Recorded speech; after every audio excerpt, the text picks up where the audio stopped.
बताइए व्यास जी, आपका क्या संशय?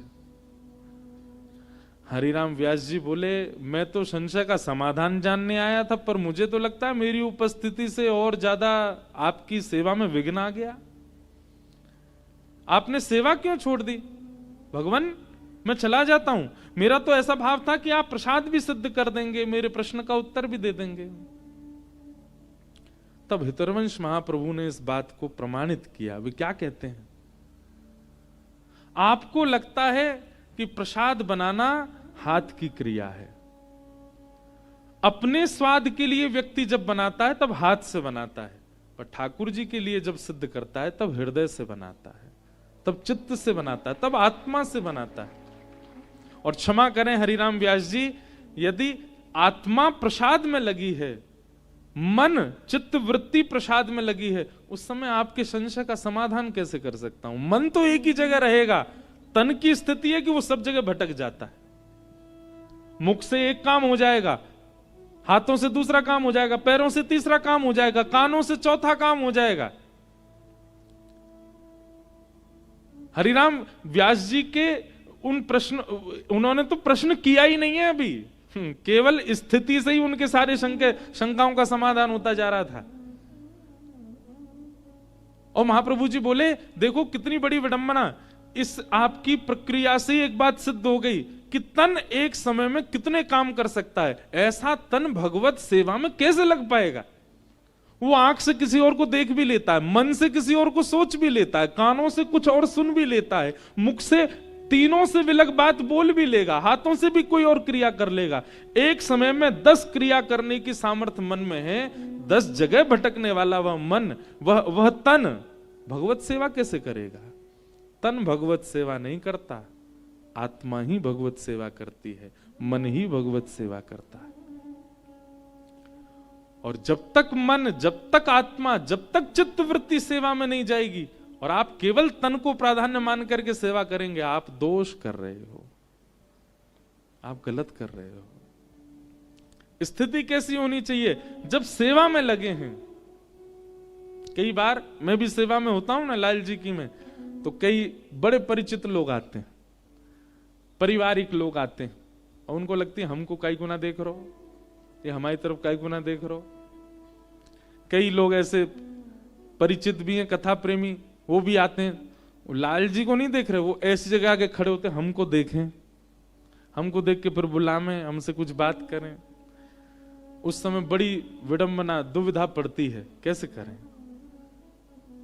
हम स्वयं कथा में कह रहे हैं कि सेवा में और क्या हुआ वह सब पता चल रहा है, तो यह भी एक अपराध है सेवा में। नहीं,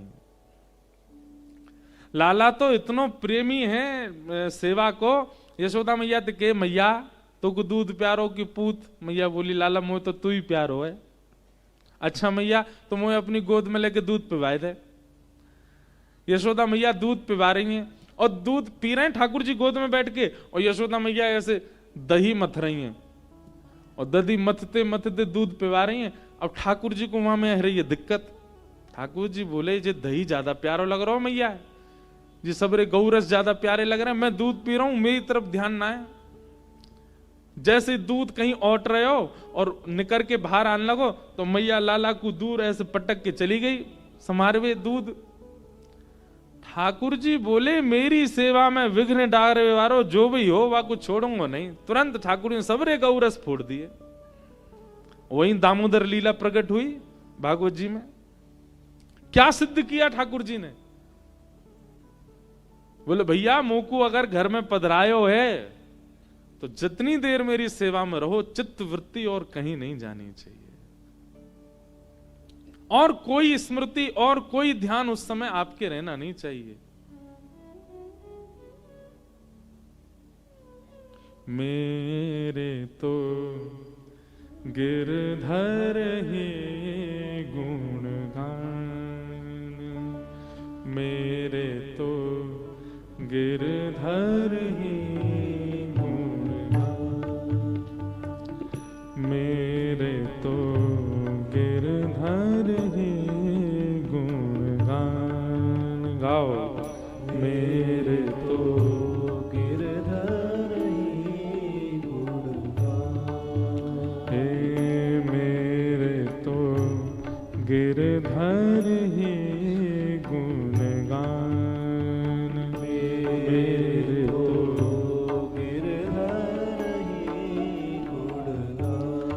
यह मूरत खेलत नैनन में, यह मूरत खेलत नैनन में। जो नहीं गावेगो वाकू बगल वाले की सौगंध है। ये पद यहाँ गाए जा रहे हैं, ये वही पद हैं जिनसे श्री जी बाबा एक और बात याद आ गई मुंह को। कल हमारे एक पंडित जी हमसे बोले, महाराज जी श्री जी बाबा कौन है? श्रीनाथ जी में कोई बाबा है श्री जी बाबा? मैंने कहा अरे श्रीनाथ जी को श्री जी बाबा बोले। फिर मुझसे क्या बोले, थोड़ी देर बाद सुनो न, रुको। फिर मुझसे कहते, महाराज जी कल आप यूं कह रहे थे कि कुम्मन दास जी पे आरसी नहीं थी, सो ठाकुर जी उनके सन्मुख बैठ करके तिलक स्वरूप करवाते थे। कौन सी गाड़ी थी कुम्मन दास जी की जिसकी आरसी नहीं थी?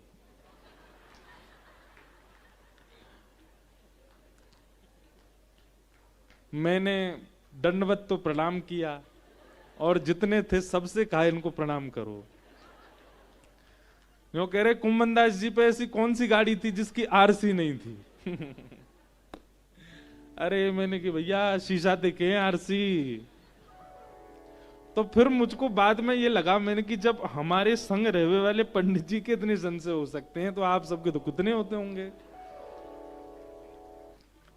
तो कभी कभी मेरे को लगता है कि मुझे स्पष्ट करके रहना चाहिए बात, न जाने क्या अर्थ लगा लो आप। 400 वर्ष पहले कुम्मन दास जी की गाड़ी की आरसी नहीं थी।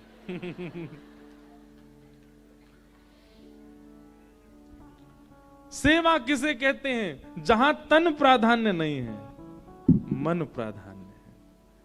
ये आंख, ये हाथ, ये पैर, ये मुख, ये कान, ये केवल क्रिया करने के लिए मिले हैं।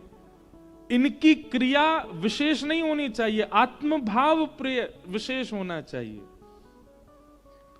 कृष्णदास कह रहे हैं, मेरे तो गिरधर ही गुणगान, मेरे तो गिरधर ही गुणगान। सेवा करो तो उस समय कैसा भाव होना चाहिए?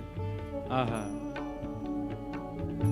यह मूरत खेलत नैनन में, यह मूरत खेलत नैनन में, यह मूरत खेलत नैनन में, यह मूरत खेलत नैनन में।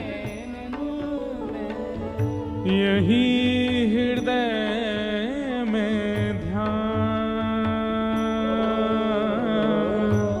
यही हृदय में ध्यान, मेरे तो गिरधर है गुणगान, मेरे तो गिरधर है गुणगान। ओ मेरे तो गिरधर है गुणगान, मेरे तो गिरधर है गुणगान।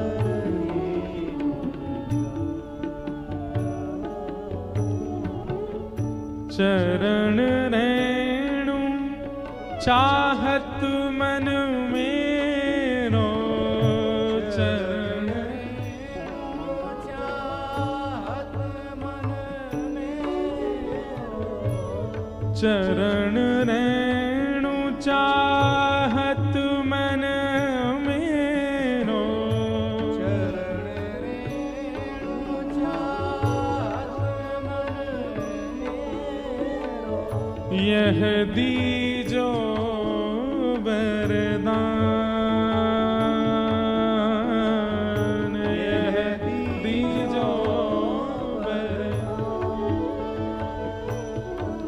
हे कृष्णदास को जीवन गिरधर,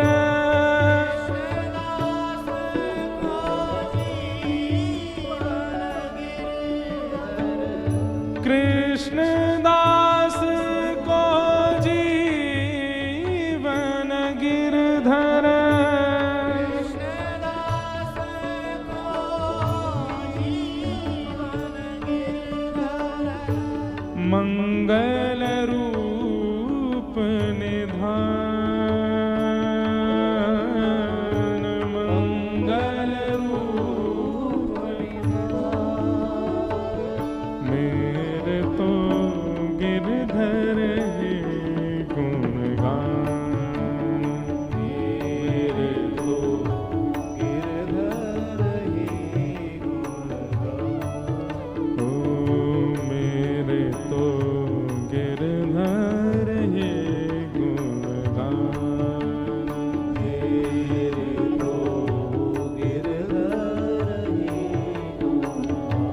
यह मूरत खेलत नैनन में, यह मूरत खेलत यही हृदय में ध्यान, यही हृदय में ध्यान, मेरे तो गिरधर गुणगान, मेरे तो गिरधर गुणगान,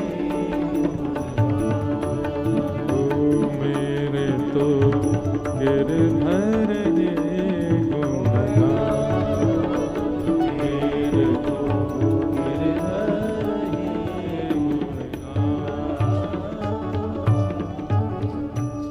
हमारे अष्ट सखाओं ने जो गाया है ना, ये समस्त वेद वेदांत पुराणों के समस्त सार बात हैं और उनको भी खोल खोल के प्रस्तुत किया है।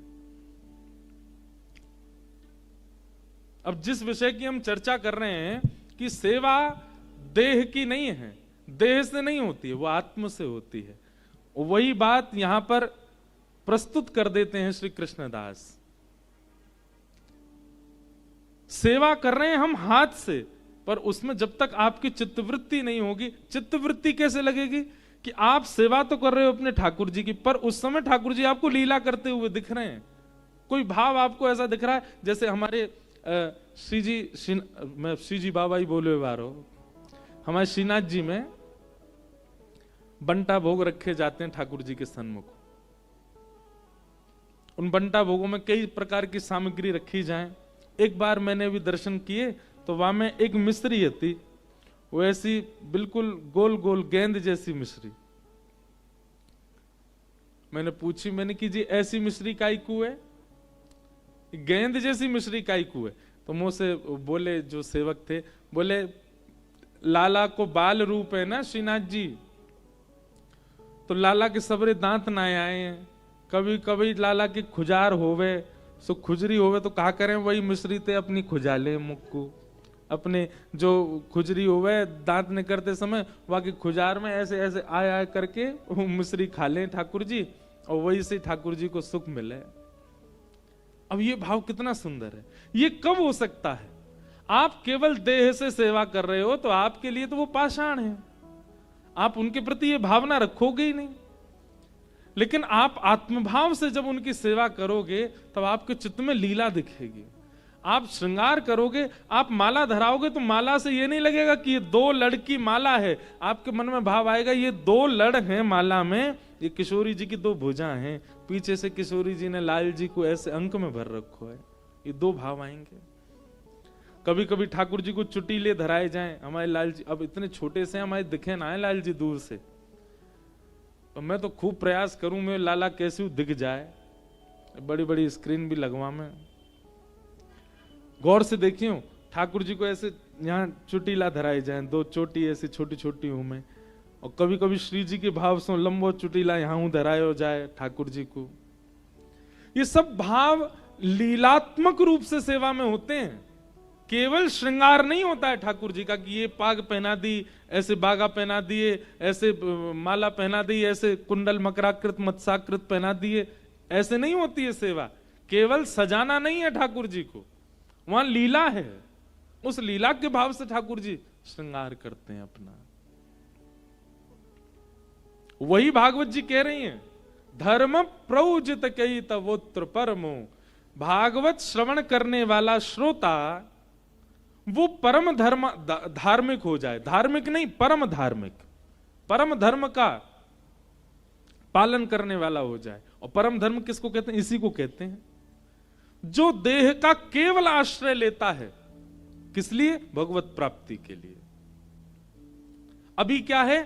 अभी हमारी स्थिति ऐसी कि हमारे भीतर जो आत्मा है, हमारे भीतर जो चित्त है, मन है, बुद्धि है, उन सबको हमने दास बना रखा है देह का। लेकिन परम धर्म जब जीवन में आता है तो देह दास बनता है आत्मा का, मन का, व्यवहार का, बुद्धि का। देह दास होता है, और देह जब दास बनता है ना तभी भगवत प्राप्ति कराता है वह देह। देह को स्वामी मत मानो, देह को दास बनाओ। धर्म प्रोजित कई तवोत्र परमो और निर्मत्सराणाम सताम, मात्सर्य दोष से रहित। भागवत का अधिकारी कौन? अब देखो यहां सारी कड़ियां जोड़िएगा। तो परम धर्म किसके जीवन में आएगा? बोले जिसके जीवन में मात्सर्य दोष नहीं होगा।